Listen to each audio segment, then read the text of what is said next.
Ukuthola kuhlangane nabangcwele. Praise the Lord bangcwele. Ngiyathanda ukuba ngithathele lithuba. Ngibingelele egameni lika Jesu Kristu waseNazaretha. This is the day that the Lord has made. We're going to rejoice and be glad in it. Hallelujah. Praise the Lord. Bangcwele ngaphambi kokuba ngichithe isikhathi, ngicela ningivumele ukuba ngibingelele my leadership egameni lika Jesu Kristu waseNazaretha. Ngiyathanda namhlanje ukuba ngihloniphe our national bishop ubaba uDibitswe egameni lika Jesu Kristu waseNazaretha. Siyabonga kakhulu baba ukuthi ke ube kanye nathi nakulezi inkonzo uNkulunkulu asihlelele sona egameni lika Jesu Kristu. Hallelujah. Praise the Lord. Ngiyathanda futhi bangcwele ukuba ngibingelele my bishop Bishop MVCB kanye no Pastor TT egameni lika Jesu Kristu abakunikeza leli thuba lokuba ngibe kanye nani egameni lika Jesu Kristu. Ngiyabonga kakhulu Bishop, uNkulunkulu anibusise kanye nomama egameni lika Jesu Kristu. Amen. Ngiyabingelela bonke abangcwele PIC family yonke ngiyayibingelela egameni lika Jesu Kristu waseNazaretha. Siyambonga kakhulu uNkulunkulu sipha leli thuba. Ngiyathanda futhi ukwelcome our Facebook friends abahlezi bekanye nathi kulezi inkonzo. uNkulunkulu ke makanibusise bangcwele egameni lika Jesu Kristu. Angibingelele my wife uMamhloni kanye nomndeni wami. Ngiyazi ukuthi njengamanje sikanye nabo egameni lika Jesu Kristu waseNazaretha. Nonke ke bangcwele ngiyanamukela egameni lika Jesu Kristu waseNazaretha. Ngaphambi kokuba ngichithe isikhathi ngizocela sivule amaBhayibheli ethu encwadini kaJeremiah chapter number 31.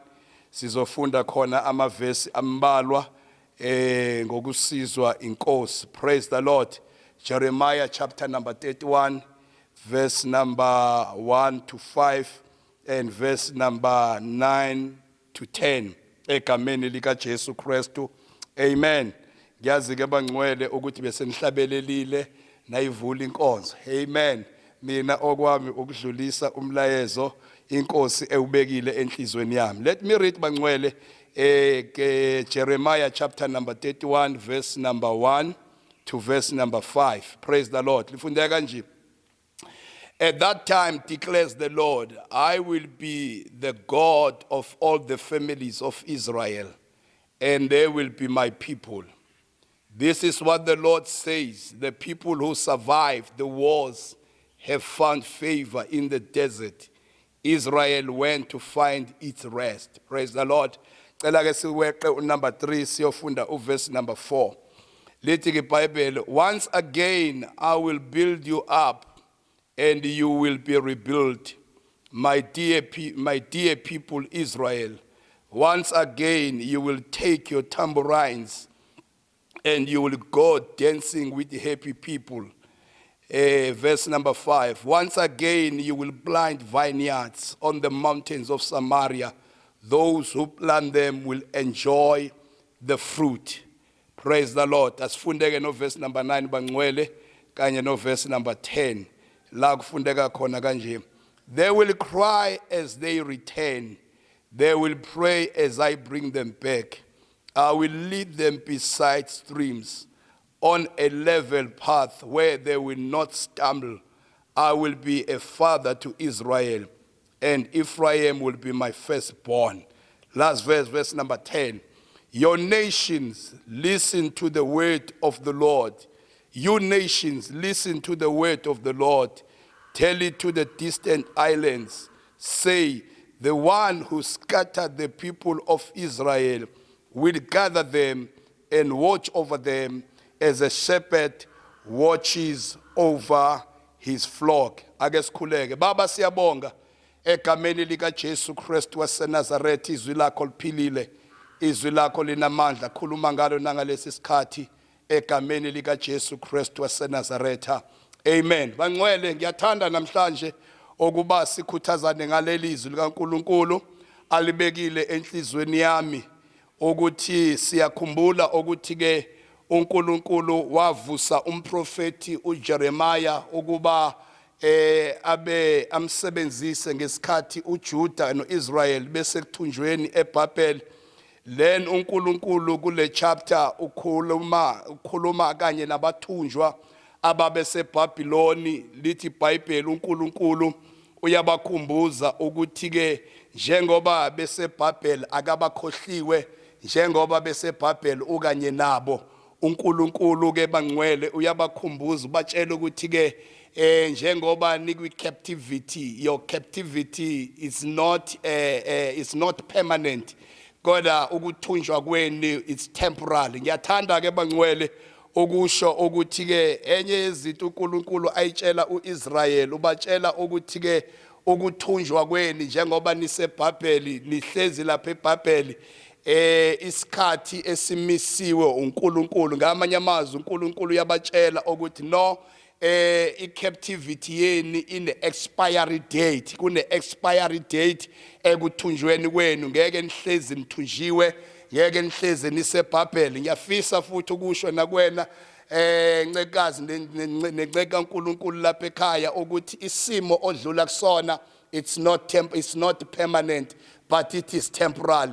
And isimo odlula kusona sine expiry date. Ungamtshela nje umakhelwane wakho ukuthi lento engidlula kuyona ine date yo expire and masinyane izokwe expire. Lithi ke iBhayibheli uNkulunkulu uyabakhumbuza ke bangcwele ukuthi ke njengoba niseBhabheli yazini ukuthi ngelinye ilanga ngiza kunikhipha noma ngiza kunibuyisa emzini waseJerusalema, ngizonibuyisela eJerusalema ekhaya lenu. Then uNkulunkulu ke bangcwele ukhuluma lamazwi phakathi kwabantu ababe discouraged, phakathi kwabantu ababe confused, phakathi kwabantu ababe bathandekayo, ababe ngathokozile neze ngesimo ababe ngaphansi kwaso. Kodwa uNkulunkulu ke uyabakhuthaza ukuthi no, izinto zizoguquka, ngeke izinto zihlale zikulesi simo ezikusona. Ngiyathanda ke bangcwele ukuthi ke ngiye ngathinteka uma ngifunda uverse number 2 athi uNkulunkulu, this is what the Lord says, the people who survived the wars have found favor in the desert. Angithintile kakhulu lamazwi ukuthi uNkulunkulu athi labo bantu abasurvive izimpi noma abasurvive isweat in the desert, uthi uNkulunkulu bathwanekayo bathole ifavor phambi kwamehlo kaNkulunkulu. And ngihlalile enhlizweni yami ukuthi ngithi namhlanje the Church of Jesus Christ will survive this season. Le season esikuyona bangcwele ngeke isibulale, le season esikuyona bangcwele uNkulunkulu uzosenza ukuba siwelele ngaphesheya, sidlule kuyona uNkulunkulu esigcinile. Ngoba kubalekile bangcwele ukuthi ke isizini isaqhubeka, kodwa siqonde ukuthi lithi iBhayibheli. Ngiyamthanda kakhulu uDavide uma ekhuluma noGoliath engakalwi naye. uDavide wavethana wamemezela wathi ikhanda lakho ngiza kunikeza inyoni zezulu namhlanje. Goliath wayengakalwi naye, kodwa sithola ukuthi uyakwazi ukumemezela imphumela impi ngakabambani. Then wamtshela uDavide uGoliath ukuthi namhlanje uzonikelwa einyonini zezulu. Ingakho ke ngithi namba ngcwele, the church will survive this season.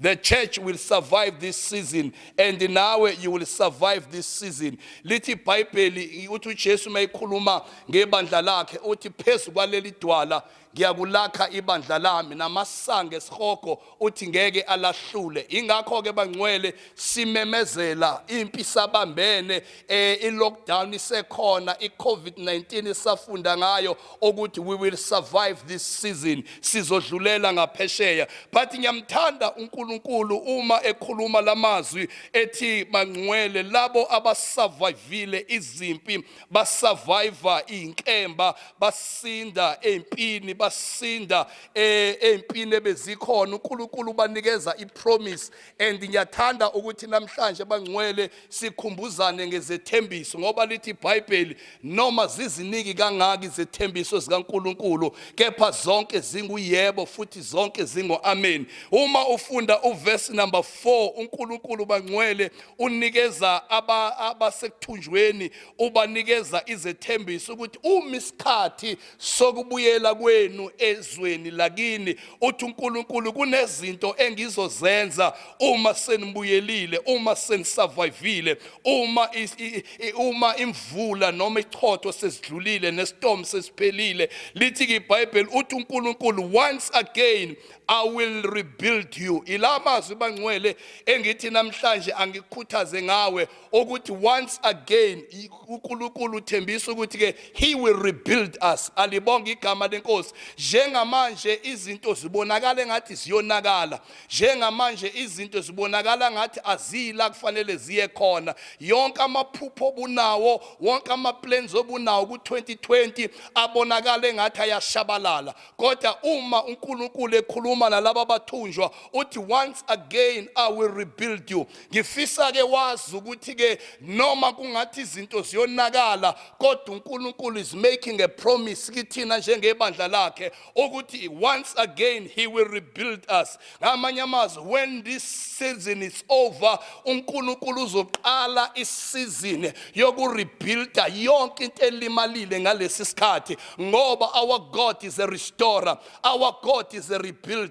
uNkulunkulu wethu bangcwele uyakwazi ukuhlanganisa izinto ezihlakazekile ayihlanganise ndawonye ziphinde iphile. Uthi kuNkulunkulu kuverse number 4 uthi once again I will rebuild you. Noma kungathi ama-plans namaphupha ayashabalala, kodwa let me tell you today ukuthi when the season is over, God will rebuild your family, God will rebuild your dreams, God will rebuild your church, God will rebuild your abantwana bakho, God will rebuild your career yakho, ngoba he is the rebuilder of our lives. So God will rebuild you. And mawufunda uverse number 4 uNkulunkulu wenza enye ipromise lapha kuverse number 4 uthi once again you will take your tambourines and you will go dancing with happy people. uNkulunkulu uthi when the season is over, God uThixo obangcwele uthi you will take up your tambourine, you will take up your guitar,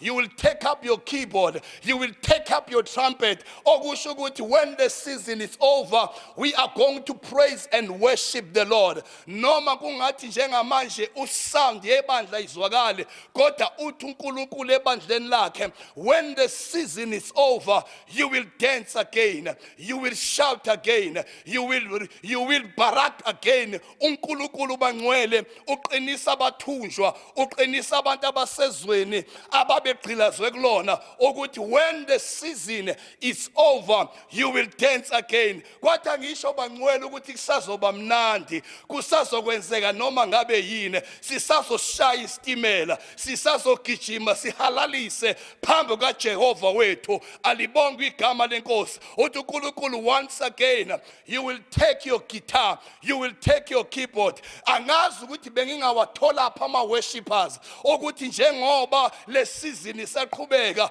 uNkulunkulu makanikeza amaculo amasha ezothi when the season is over we will sing the new songs, we will dance the new dances. Sizodansa imidanso yonqoba, sizodansa imidanso yokuhalalisa. uNkulunkulu is promising that bangcwele ukuthi when the season is over we will take our the worship and the praise and worship will continue. Egameni lika Jesu Kristo ungamtshela oseduze kwakho ukuthi we will worship again, we will dance again, we will sing again, we will walk the walk of victory, we will do the celebration. Then number 5 uNkulunkulu bangcwele uyaqinisa abathunjwa uthi once again you will plant vineyards on the mountains of Samaria. Ngamanye amazwi bangcwele uthi uNkulunkulu life will be normal after this season. Impilo izoba normal, sizoqhubeka bangcwele thina eshumayela, sizoqhubeka shumayela, abahlabelelayo bazoqhubeka bahlabelele, abaculayo bazoqhubeka bacule, ngoba impilo izoba normal. Egameni lika Jesu Kristo waseNazaretha siyamemezela namhlanje bangcwele ukuthi life will be normal.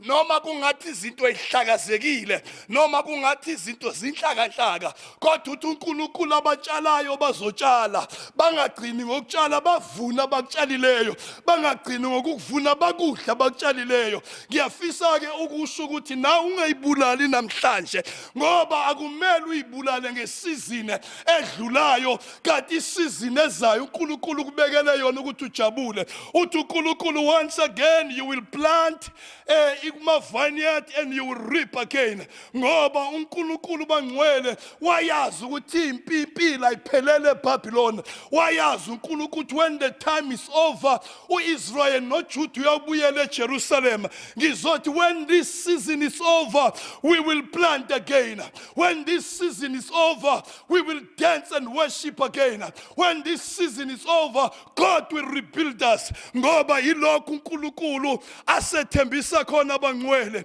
uma ufunda uverse number 9 uNkulunkulu wenze esinye isethembiso uthi uNkulunkulu uma ekhuluma kuverse number 9 uthi bayakuza bekhala kodwa bayakubuyela bethokoza ngizosho ukuthi ingoma oyicula manje isazoshintsha lithi iBhayibheli bangcwele uma beza kuNkulunkulu bayakuza ngeinyembezi kodwa mase bebuyela emuva bayakubuyela ngomkhuleko ngizothi uNkulunkulu will turn your mourning into dancing uNkulunkulu uzokwenza ubuso bakho phinde buhleke kungenzeka ukuthi siyakhala kungenzeka ukuthi si discourage kungenzeka ukuthi siphela amandla but God is making a promise ukuthi bayakuza bekhala kodwa bayakubuyela emuva behleka ngiyasho ukuthi isikhathi sokuhleka kwebandla siyeza isikhathi sokuhalalisa kwebandla siyeza egameni lika Jesu Kristu bayakufika bekhala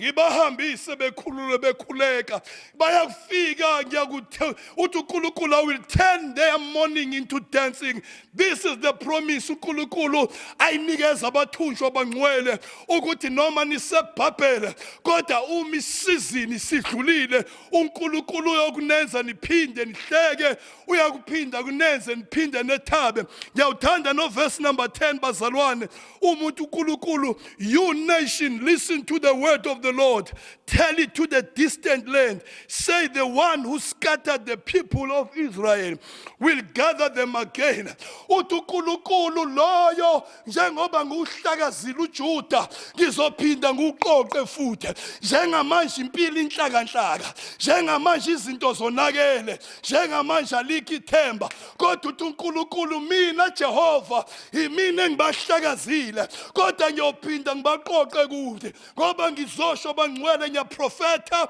egameni lika Jesu Kristu ukuthi uNkulunkulu will bring us together again noma ngabe izinto zinhlaka kodwa uthi uNkulunkulu he will gather us again ngoba uma izinto zonakala uSathane ukutshela ukuthi impilo ayisoqhubeka uSathane ukutshela ukuthi impilo iphelile kodwa God is making a promise ukuthi mina njengoba ngibahlakazile ngizophinda ngibaqoqe futhi ngizothi egameni lika Jesu ungayibulali kule season asiyona isizini yokuyibulala ngoba maduzane le season izo expire maduzane le season izodlula and when the season is over the church will survive when the season is over the Lord will rebuild us again when the season is over we will worship and dance before the Lord when the season is over lithi iBhayibheli bangcwele siyakutshala emasimini sivune sidle when the season is over bangcwele lithi iBhayibheli ohlakazile uzoqoqa ngegama lika Jesu Kristu imisizini sidlulile lithi iBhayibheli uthi uNkulunkulu bangcwele bayakufika bekhala bayakubuyela emuva bethokozile these are the promises athi uNkulunkulu anginikhumbuze ngawe as the Church of Jesus ukuthi we are just going through a season and this season will be over when the season is over the Lord will rebuild us again the Lord will cause us to dance and to celebrate and the Lord will cause us to plant and to reap emasimini uNkulunkulu asinikeze wona and uthi uNkulunkulu niyakuza kimi nikhala kodwa ngiyanibuyisela emuva nithokoza uthi uNkulunkulu lokho okuhlekezekile ngizakuqoqa. These are the promises bangcwele lithi iBhayibheli othembisayo uthembekile ukuba fezi sethembisa senzileyo. Ngalamazi bangcwele ngizosho ukuthi ke ungesabi uNkulunkulu is in control. God is in charge. The church will survive this season and we are going to survive this season. Into ongaye ifavor ongazenzela yona ungathi inkosi ngigcine kulesi sikhathi ukuze isikhathi ongibekele sona ngaphambili size sifike ngizibone lezi zinto zenzeke empilweni yami egameni lika Jesu Kristu. Ngithanda ukuba sikhuleke bangcwele ngegama lika Jesu Kristu waseNazaretha. Siyabonga baba wethu onamandla. Siyabonga Yise wenkosi yethu Jesu Kristu nasemini namhlanje sikunika udumo egameni lika Jesu Kristu waseNazaretha ukuthi uNkulunkulu wethu ongcwele lesi sikhathi esidlula kuso sizodlula lesi sikhathi esibhekene naso sizodlula and uma sesidlulile wena Nkosi uNkulunkulu wezethembiso uyakwenza njengalokhu wethembisile. Baba ongcwele uyakuphinda usakhe futhi baba wethu ongcwele uyakusenza sithokoze futhi uyakwenza baba ongcwele sitshale sivune uyakwenza baba ongcwele egameni lika Jesu Kristu ubuhlungu bethu uyakureplace ngentokozo ngegama lika Jesu Kristu waseNazaretha uyakuphinda baba usiqoqe uyakuphinda baba usubuthe egameni lika Jesu Kristu waseNazaretha. Thatha udumo lonke ke baba ongcwele libonge libatshazwe igama lakho. Siyabonga baba udumo lonke lungo lakho nesibongo zonke zingezakho egameni lika Jesu Kristu waseNazaretha. Bangcwele siyabonga kakhulu ukuthi nithathe isikhathi senu nibe kanye nathi nakulezi inkonzo. Siyakhuleka ukuthi uNkulunkulu anigcine, siyakhuleka ukuthi uNkulunkulu anilondoloze, siyakhuleka ukuthi uNkulunkulu abe nani nakulesi sikhathi. Kodwa don't forget this season will be over and when the season is over uNkulunkulu kunezinto azethembisile. Ngakho ke ungasibulali ungaphela amandla egameni lika Jesu Kristu. uNkulunkulu uthembisile and othembisayo uthembekile ukuba feza kuthembisileyo. Sizohlangana ngalesi sikhathi bangcwele ngesikhathi ezayo. Ngisakhoda uBishop yobe khona ukuba aqhubeke aminister phakathi kwethu. Siyakheka kakhulu. uNkulunkulu anibusise bangcwele, uNkulunkulu anigcine. Umusa wenkosi yethu Jesu Kristu, uthando lukaBaba uNkulunkulu, hlanganyela kaMoya oNgcwele makuphumule phakathi kwenu izibuye inkosi uJesu Kristu. Amen. We love you.